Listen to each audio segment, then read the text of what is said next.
Hello বন্ধুরা, কেমন আছেন সবাই? বেঙ্গল আর্ট টিভিতে সবাইকে স্বাগতম। যারা আমাদের এই চ্যানেলটি নতুন শুনছেন তারা অবশ্যই সাবস্ক্রাইব করে রাখবেন। কে কোথা থেকে আমাদের এই ভিডিওটি দেখছেন বা শুনছেন তারা অবশ্যই কমেন্ট সেকশনে জানাবেন।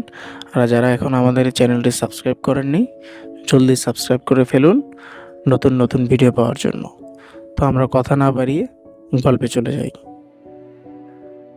গ্রামের একদম শেষ প্রান্তে জঙ্গলের পাশে একটি পুরনো ভাঙাচোরা বাড়ি।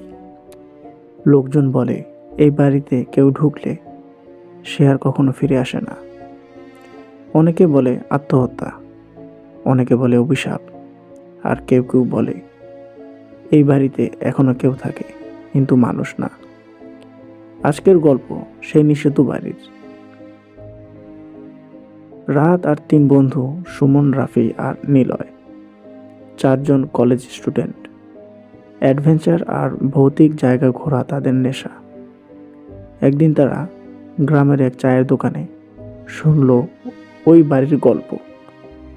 চাওয়ালা খাপা গলায় বলল, ওই বাড়িতে যাইও না বাবা, রাত হলে দরজা নিজে নিজে খুলে যায়।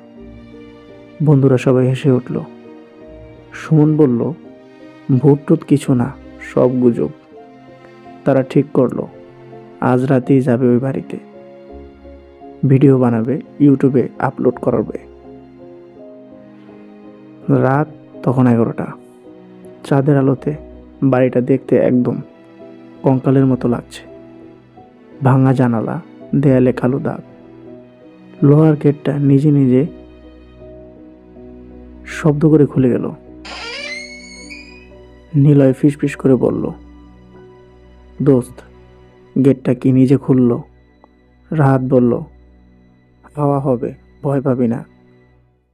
কিন্তু ভেতরে ঢুকেই তাপমাত্রা হঠাৎ ঠান্ডা হয়ে গেল। শ্বাস নিলেই ধোঁয়া বের হচ্ছে। তারা মোবাইলের ফ্ল্যাশ জ্বালালো। দেয়ালে পুরনো ছবি, সব ছবির চোখ কালো করে কেটে ফেলা। হঠাৎ উপরে কেউ হাঁটার শব্দ, ঠকঠক করে শব্দটা আসছে, কিন্তু বাড়িতে তো কেউ নেই। সুমন বলল, কে আছে উপরে? কোনো উত্তর নেই। হঠাৎ দরজাটা জোরে বন্ধ হয়ে যায়। রাফি চিৎকার করে, কে দরজা বন্ধ করলো? দরজা খুলছে না। তারপর দেয়ালের হাতের ছাপ দেখা গেল, তাজা রক্তের মতো একটা ঠান্ডা নিঃশ্বাস কারো ঘাড়ে। নিলয় ঘুরে দেখে তার পেছনে কেউ দাঁড়িয়ে, কিন্তু মুহূর্তেই অদৃশ্য। উপর থেকে একটা মেয়ের কান্নার শব্দ, বাঁচাও বাঁচাও বলে।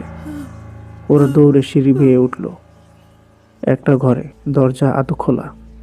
ভেতরে একটা পুরনো দোলনা নিজে নিজেই দুলছে, আর মাঝখানে দাঁড়িয়ে সাদা শাড়ি পরা একটা মেয়ে। চুল, মুখ ঢেকে আছে।